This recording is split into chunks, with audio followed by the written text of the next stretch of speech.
Assalamualaikum warahmatullahi wabarakatuh. Selamat pagi, salam sejahtera. Tetap sehat, tetap semangat. Kita berjumpa lagi di seri kuliah pada hari ini, kuliah pengantar hukum Indonesia.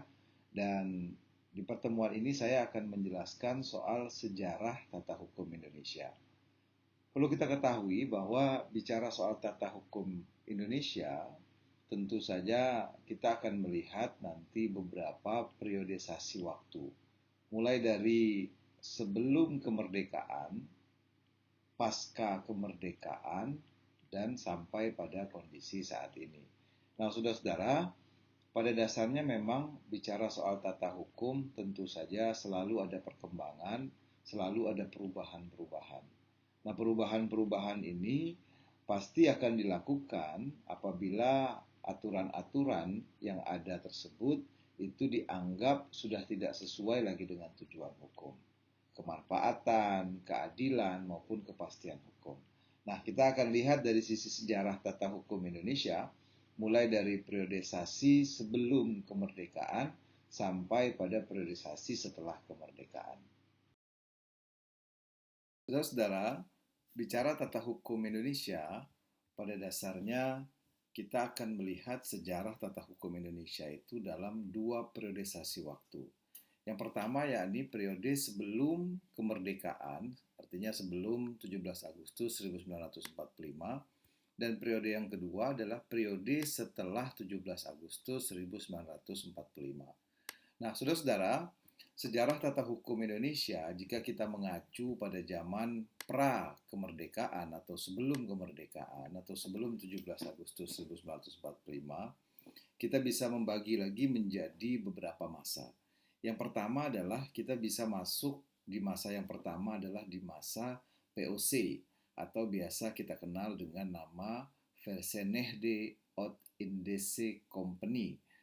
Periodisasi ini dimulai dari 1602 sampai 1799. Saudara-saudara, masa perdagangan POC di Indonesia pada dasarnya memang dari sisi sejarah POC ini diberi hak-hak istimewa oleh pemerintah Belanda pada saat itu.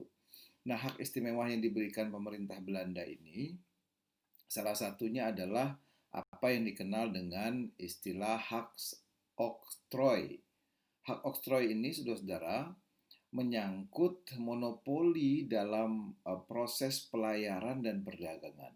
Jadi salah satu hak istimewa yang diberikan kepada POC oleh pemerintah Belanda periodisasi masa POC ini adalah hak oktrooi, hak penuh dalam melakukan perdagangan dan monopoli pelayaran. Nah, saudara-saudara, selain itu juga hak oktrooi ini menyangkut mengumumkan perang, mengadakan perdamaian, bahkan sampai pada proses mencetak uang gitu. Jadi hak oktrooi atau hak istimewa yang diberikan POC ini tidak hanya dalam bidang perdagangan, saudara-saudara, tapi bahkan juga dalam bidang tadi peperangan, mengumumkan perang, melakukan perdamaian, sampai pada proses pencetakan uang. Nah, pemberian hak yang seperti itu ini tentu saja membawa konsekuensi bahwa POC kemudian memperluas daerah jajahannya di Kepulauan Nusantara.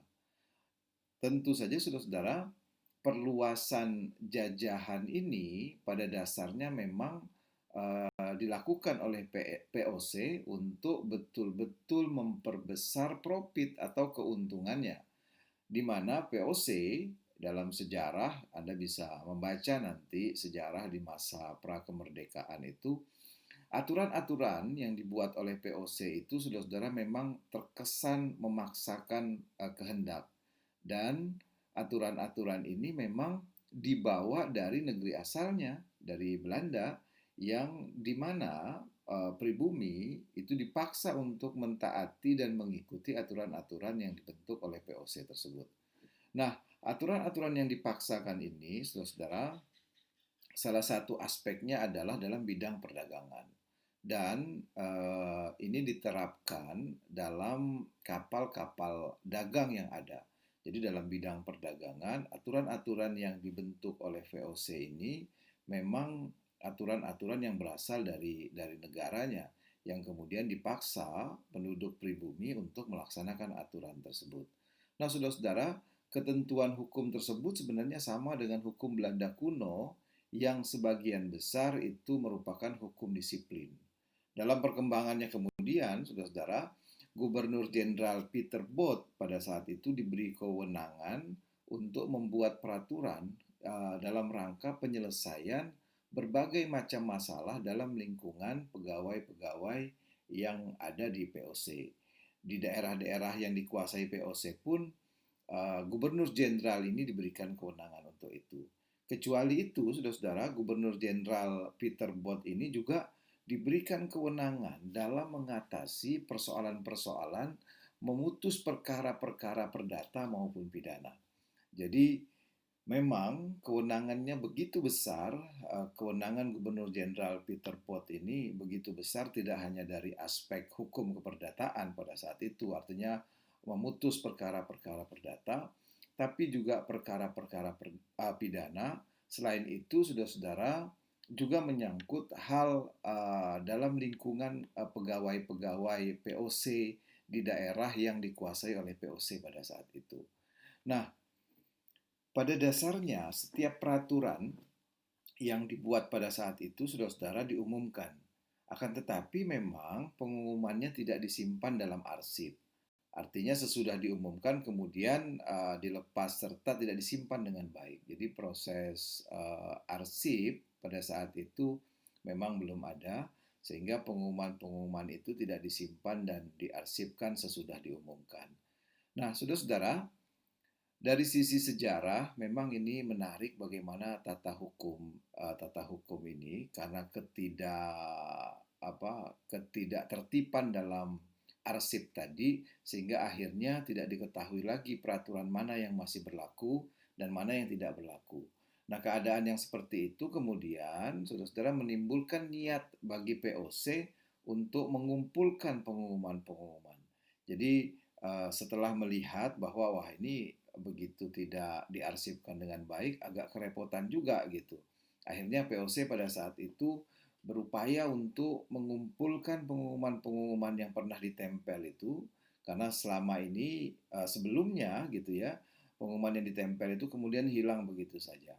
Nah, keinginan untuk mengumpulkan kembali peraturan-peraturan tersebut, saudara-saudara, untuk lebih mengetahui sebenarnya mana yang sudah dan masih berlaku dan mana yang tidak lagi berlaku. Nah, keadaan yang demikian kemudian melahirkan satu sistematik. Jadi POC ingin membentuk satu sistematik dan akhirnya itu diumumkan di Batavia dengan nama Statuta Batavia tahun 1642. Jadi kalau sebelumnya, sebelum Statuta Batavia itu pengumuman-pengumuman atau peraturan-peraturan yang diumumkan tadi, jadi peraturan yang dibuat tadi berdasarkan kewenangan, kemudian diumumkan begitu saja di papan-papan pengumuman dan setelah pengumuman itu hilang, nah melihat itu kemudian VOC melakukan pembenahan-pembenahan dengan mengarsipkan pengumuman-pengumuman tersebut dan akhirnya pengumuman itu dilakukan atau diumumkan. Jadi setiap peraturan itu diumumkan di dalam Statuta Batavia namanya. Nah, saudara-saudara, usaha yang seperti ini juga pada tahun 1766 itu kemudian menghasilkan apa yang disebut dengan Statuta Batavia baru. Nah, statuta-statuta itu berlaku sebagai hukum positif pada saat itu. Jadi baik untuk orang-orang pribumi maupun untuk pendatang. Jadi Statuta Batavia baru ini tidak hanya berlaku bagi pribumi, tapi juga berlaku bagi pendatang. Dan yang menariknya adalah kekuatan berlakunya sama dengan peraturan-peraturan lain yang telah ada. Nah, saudara-saudara, statuta ini kemudian isinya adalah sebenarnya kumpulan peraturan. Jadi bukan kodifikasi ya. Sebenarnya kalau kita lihat bukan kodifikasi karena peraturan yang ada dalam statuta itu tidak disusun secara sistematis. Karena kalau kita bicara kodifikasi itu memang salah satu cirinya adalah dia harus disusun secara sistematis. Nah, statuta-statuta yang tadi itu, yang saya sampaikan, Statuta Batavia baru tadi itu, memang bukan satu kodifikasi, karena memang peraturan-peraturan yang ada dalam statuta itu tidak disusun secara sistematis. Nah, kemudian, saudara-saudara, dilakukanlah penelitian. Jadi dilakukan penelitian oleh namanya Prager. Prager inilah yang kemudian menghasilkan kitab hukum. Ini mulai mulai dilakukan proses kodifikasi sebenarnya. Jadi Prager ini melakukan penelitian menghasilkan kitab hukum yang dinamakan Compendium Prager. Karena yang membentuk adalah Prager, maka disebut Compendium Prager. Nah, Compendium Prager ini di dalamnya, saudara-saudara, itu memuat aturan-aturan hukum. Aturan-aturan hukum perkawinan, aturan hukum waris Islam. Selain itu juga peraturan-peraturan hukum yang dibuat oleh POC pada masa itu, termasuk kaedah-kaedah hukum adat Indonesia, itu tetap dibiarkan berlaku bagi orang-orang Bumi Putra. Nah, saudara-saudara, kalau kita lihat dari sisi sejarah, khususnya sebelum kemerdekaan atau pra-kemerdekaan, memang sejarah tata hukum Indonesia ini dimulai dari masa VOC tadi, yang tadi sudah saya jelaskan panjang lebar. Nah, saudara-saudara, yang penting untuk Anda pahami adalah dari sekian panjang penjelasan terkait dengan tata hukum Indonesia pada zaman VOC ini, satu hal yang penting adalah ketika POC berakhir, itu pada periodisasi waktu 31 Desember tahun 1799, karena POC ini sendiri dibubarkan oleh pemerintah Belanda. Maka, saudara-saudara, tata hukum yang berlaku pada waktu itu terdiri atas aturan-aturan yang diciptakan oleh gubernur jenderal yang berkuasa. Nah, gubernur jenderal yang berkuasa di kekuasaan atau di daerah kekuasaan POC itu, saudara-saudara, kemudian aturannya, baik itu tertulis maupun tidak tertulis, yang berlaku bagi orang pribumi, yaitu hukum adat masing-masing. Nah, berdasarkan hal inilah dari sisi tadi pra-kemerdekaan atau sebelum kemerdekaan, kita mengenal sebenarnya sebelumnya adalah pada periodisasi POC 1602 sampai 1799. Karena 1799 itu POC dibubarkan oleh pemerintah Belanda. Kemudian, saudara-saudara, periodisasi yang kedua adalah masih di periodisasi sebelum kemerdekaan, itu pada masa BR atau Besluiten-Regerings tahun 1814 dan tahun 1855. Saudara-saudara, pada tahun ini 1814 dan 1855, BR ini raja mempunyai kekuasaan mutlak dan tertinggi. Jadi daerah-daerah jajahan itu termasuk daerah kekuasaan mutlak dari kekuasaan raja tertinggi di daerah-daerah tersebut. Nah, saudara-saudara, menurut pasal 36 Undang-Undang Belanda 1814 itu memang kekuasaan mutlak raja itu diterapkan pula dalam membuat dan mengeluarkan peraturan raja. Kemudian peraturan tersebut juga berlaku umum. Nama peraturan itu kemudian dikenal dengan Algemene Verordening. Jadi Algemene Verordening atau peraturan pusat. Jadi artinya peraturan pusat. Jadi peraturan pusat itu berupa keputusan raja. Nah, keputusan raja ini makanya dia dinamakan, saudara-saudara, Koninklijk Besluit. Jadi Koninklijk Besluit. Mudah-mudahan ejaannya nggak salah ya. Nah, pengundangannya peraturan raja ini atau keputusan raja ya, itu saudara-saudara lewat selebaran yang dilakukan oleh gubernur jenderal. Jadi ada dua macam keputusan raja yang dibuat sesuai dengan kebutuhan. Yang pertama itu ketetapan raja, yaitu Besluit tadi sebagai tindakan eksekutif raja. Misalnya begini, ketetapan tentang pengangkatan gubernur jenderal. Jadi itu masuk dalam kategori ketetapan raja atau Besluit tadi. Itu tindakan eksekutif, saudara-saudara. Tapi yang kedua, bagian yang kedua adalah ketetapan raja sebagai tindakan legislatif.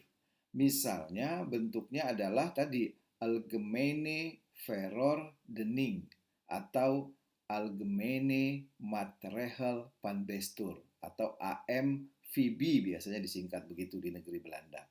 Ini adalah tindakan legislatif dari raja. Jadi pada saat itu, saudara-saudara, gubernur jenderal, jadi pengundangan lewat selebaran yang dilakukan oleh gubernur jenderal itu ada dua macam keputusan raja. Yang pertama tadi Besluit, tindakan eksekutif. Yang kedua adalah tindakan legislatif. Nah, saudara-saudara, dalam sejarahnya memang dalam struktur pada saat itu, raja mengangkat para komisaris jenderal. Tugasnya adalah, tugas komisaris jenderal ini untuk melaksanakan perintah di Netherlands Indie. Netherlands Indie itu adalah Hindia Belanda. Nah, saudara-saudara, mereka yang diangkat adalah Eloyd, Bijskers, dan Pande Kaplen. Para komisaris jenderal ini sebenarnya tidak membuat peraturan baru untuk mengatur pemerintahnya. Tapi, saudara-saudara, mereka tetap memberlakukan undang-undang dan peraturan yang berlaku pada masa Inggris berkuasa di Indonesia. Nah, mengenai Landrete dan susunan pengadilan itu buatan Raffles. Memang para komisaris jenderal ini memegang pemerintahan di daerah-daerah jajahan wilayah Hindia Belanda. Baik raja maupun gubernur jenderal, saudara-saudara, tidak mengadakan perubahan peraturan maupun undang-undang karena mereka menunggu kodifikasi hukum yang memang telah direncanakan oleh pemerintah Belanda. Lembaga peradilan yang diperuntukkan bagi orang-orang pribumi pada saat itu tetap sama digunakan peradilan Inggris, begitu juga dalam pelaksanaannya. Nah, dalam usaha memenuhi kekosongan hukum tadi dan memenuhi kekosongan kas negara Belanda, maka Gubernur Jenderal Dubus itu dengan Geschiedenis menetapkan politik agraria dengan cara memperkerjakan orang-orang pribumi yang menjalankan hukuman. Dan inilah yang kita kenal dengan istilah kerja paksa atau dwangsarbeid. Nah, saudara-saudara, satu hal yang saya kira penting untuk kita perhatikan dan kita lihat dengan baik dari sisi sejarah ini untuk pengaruh terhadap tata hukum Indonesia, pada tahun 1830 itu pemerintah Belanda berhasil mengkodifikasi hukum perdata. Inilah yang ditunggu-tunggu, makanya pada saat sebelum ada kodifikasi ini beberapa peraturan yang ada jajahan sebelumnya itu tetap dipergunakan. Nah, saudara-saudara, pengundangan hukum yang sudah berhasil terkodifikasi ini itu baru dapat terlaksana kurang lebih 8 tahun setelah itu. Jadi dari 1830 sekitar 1838, tepatnya 1 Oktober, setelah itu kemudian baru dapat terlaksana. Setelah terlaksana pada tahun 1838 itu, saudara-saudara, timbul juga pemikiran tentang pengkodifikasian hukum perdata bagi orang-orang Belanda yang berada di Hindia Belanda. Jadi, orang-orang Belanda yang ada di Hindia Belanda ingin juga dibuatkan kodifikasinya. Nah, pemikiran tersebut sebenarnya akhirnya terwujud, saudara-saudara, pada tanggal 15 Agustus 1839, di mana Menteri Jajahan Belanda mengangkat Komisi Undang-Undang bagi Hindia Belanda yang terdiri dari Mr. Scholten van Oud Haarlem, itu ketuanya, dan Mr. J. Schitters serta Mr. J.F.H. Pannes sebagai anggota. Beberapa peraturan yang berhasil ditangani oleh komisi yang dibentuk ini itu kemudian disempurnakan oleh Mr. H.L. Winchers. Peraturan-peraturan tersebut, saudara-saudara, salah satunya adalah pertama menyangkut RO atau Reglement op de Rechtelijk. Itu menyangkut peraturan organisasi pengadilan atau POP. Kemudian yang juga berhasil ditangani komisi ini adalah yang kita kenal dengan AB, Algemene Bepalingen van Wetgeving. Ini ketentuan-ketentuan umum tentang perundang-undangan. Dan yang ketiga yang berhasil adalah Kitab Undang-Undang Hukum Perdata atau KUH Perdata, Berhelek Witboek. Kemudian yang keempat, saudara-saudara, yang juga berhasil adalah Kitab Undang-Undang Hukum Dagang, Wetboek Pankophandel atau WVK. Yang kelima yang berhasil dilakukan oleh komisi ini adalah Reglement de Berhelijk Rechtvaardiging atau RF atau peraturan tentang hukum acaranya. Khususnya ini menyangkut hukum acara perdata.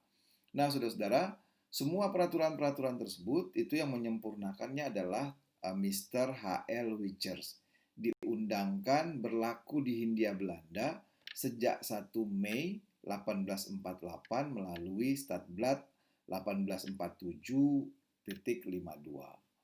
Nah, kalau kita lihat dari konteks sejarah ini, maka yang bisa kita tarik kesimpulan, saudara-saudara, bahwa tata hukum pada masa BR ini memang terdiri dari peraturan-peraturan tertulis yang telah dikodifikasi, kemudian peraturan-peraturan tidak tertulis juga tetap ada, yakni peraturan hukum adat yang berlaku bagi golongan bukan golongan Eropa. Ini saya kira pada masa Besluit Regerings atau BR. Nah, saudara-saudara, saya kira nanti kita akan bisa bicara lagi di pertemuan berikutnya itu pada masa RR atau Regering Reglement. Ini masa periodisasi 1855 sampai 1926. Pada masa ini memang terjadi perubahan pada tahun 1848, perubahan Undang-Undang Dasar di negara Belanda atau Grand, Undang-Undang Dasar di negara Belanda terjadi perubahan, maka ini juga mengakibatkan terjadinya pengurangan beberapa kekuasaan raja. Karena saudara-saudara, parlemen atau dikenal dengan Staten General itu campur tangan dalam pemerintahan. Dan perundang-undangan jajahan Belanda di Indonesia itu juga mengalami perubahan.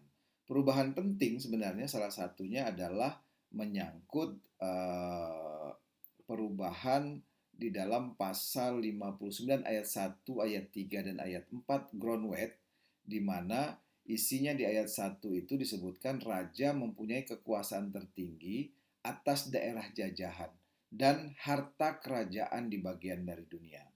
Kemudian ayat 2 dan ayat 4-nya disebutkan aturan tentang kebijaksanaan pemerintah ditetapkan melalui undang-undang. Hal-hal yang menyangkut mengenai daerah-daerah jajahan dan harta kalau diperlakukan akan diatur dengan undang-undang. Nah, saudara-saudara, dari pasal-pasal tersebut terlihat jelas bahwa berkurang kekuasaan raja pada saat itu, khususnya kekuasaan terhadap daerah jajahan Belanda, terkhusus lagi di Indonesia. Nah, peraturan-peraturan yang menata daerah jajahan itu tidak semata-mata ditetapkan oleh raja, tetapi peraturan itu juga ditetapkan oleh raja bersama-sama dengan parlemen. Demikian juga sebenarnya, saudara-saudara, ada perubahan sistem dari monarki konstitusional menjadi monarki konstitusional parlemen. Jadi peraturan dasar yang dibuat oleh raja dan parlemen untuk mengatur pemerintahan daerah jajahan di Indonesia. Ini dalam perkembangannya dikenal dengan Regeling Reglement atau RR itu. Jadi RR ini berbentuk undang-undang dan diundangkan melalui Statblad 1855.2 RR yang selanjutnya dianggap sebagai Undang-Undang Dasar Pemerintah Jajahan Belanda. Jadi kalau kita lihat dari sisi politik hukum, saudara, politik hukum pemerintahan jajahan Belanda yang mengatur tentang tata hukum ini diatur dalam pasal 75 RR, dalam asasnya sama sebagaimana yang dimuat dalam pasal 11 AB. Isinya bahwa dalam menyelesaikan perkara perdata, hakim diperintahkan untuk menggunakan hukum perdata Eropa bagi golongan Eropa dan hukum adat bagi golongan bukan Eropa. Nah, saya kira ini sedikit sejarah pada saat periodisasi RR atau Regerings Reglement 1855 sampai 1926. Intinya adalah Anda bisa baca lebih lanjut sebenarnya proses ini termasuk dalam kaitannya dengan tata hukum Indonesia sebelum kemerdekaan atau sebelum 17 Agustus 1945. Walaupun setelah masa itu, saudara-saudara, kita kemudian dijajah oleh Jepang, ini juga sangat berpengaruh terhadap tata hukum Indonesia. Dan penjajahan pada masa Jepang itu atau biasa dikenal dengan Osamu Serei, penjajahan pada masa Jepang, yang jelas pada saat itu, saudara-saudara, sebelum kemerdekaan memang pada saat kita dijajah oleh Jepang, daerah Hindia Belanda, Hindia Belanda itu Indonesia ya, itu dibagi menjadi dua. Indonesia Timur itu di bawah kekuasaan Angkatan Laut Jepang, itu kedudukannya di Makassar. Kemudian ada Indonesia Barat, itu di bawah kekuasaan Angkatan Darat Jepang yang berkedudukan di Jakarta. Jadi dibagi dua kekuasaan itu, laut dan darat. Pada saat Jepang menjajah daerah kita, yang pada saat zaman Belanda, Indonesia itu adalah Hindia Belanda, pada saat beralih ke pemerintah Jepang atau Jepang kemudian menjajah Indonesia, pada saat penjajahan Jepang itulah saudara-saudara dibagi menjadi dua tadi. Indonesia Timur di bawah kekuasaan Angkatan Laut Jepang, kemudian Indonesia bagian Barat itu di bawah kekuasaan Angkatan Darat Jepang. Nah, di pemerintahan kolonial Jepang, saudara-saudara, itu ada skema Kaula Indonesia menurut pasal 163 Junto 131 IS. Yang jelas peraturan-peraturan yang digunakan untuk mengatur pemerintahan di wilayah Hindia Belanda pada saat itu dibuat dengan dasar Gun Seirei melalui Osamu Seirei tadi. Dalam keadaan darurat, pemerintah bala tentara Jepang di Hindia Belanda menentukan hukum yang berlaku untuk mengatur pemerintahan dengan mengeluarkan Osamu Seirei. Osamu Seirei ini, saudara-saudara, instrumen yang digunakan oleh pemerintah Jepang untuk mengatur pemerintahan jajahan di Hindia Belanda. Nah, Osamu Seirei ini, saudara-saudara, menentukan bahwa semua badan pemerintahan dan kekuasaannya, baik itu hukum dan undang-undang dari pemerintah yang dulu gitu ya, pemerintah Belanda maksudnya, itu tetap berlaku dan diakui sah untuk sementara. Jadi begitu penekanannya, untuk sementara waktu yang jelas dengan syarat tidak bertentangan dengan peraturan pemerintah militer. Nah, dari ketentuan ini sebenarnya di ketentuan Osamu Seirei itu dapat diketahui bahwa hukum yang mengatur pemerintahan itu menggunakan IS. Jadi ketentuan yang sebelumnya itu tetap diberlakukan dengan dasar tadi pemerintah Jepang mengeluarkan Osamu Seirei. Salah satu pasalnya mengatakan semua badan pemerintahan dan kekuasaan hukum dan undang-undang dari pemerintah yang dulu itu tetap diakui sah. Itu saudara-saudara menyangkut berbagai bidang, hukum perdata, pidana, hukum acara, itu berlaku bagi semua golongan sama dengan ketentuan pasal 131 IS. Dan untuk golongan penduduk yang ada itu ditentukan sama dengan pasal 163 IS. Nah, ini yang saya kira penting pada saat masa pemerintahan Jepang atau masa Jepang dengan Osamu Seirei-nya sebagai salah satu sejarah tata hukum Indonesia sebelum masa kemerdekaan. Saudara-saudara, nanti kita akan lanjutkan lagi untuk periodisasi masa setelah 17 Agustus 1945 atau setelah kemerdekaan. Nanti kita akan bagi lagi beberapa periode bicara soal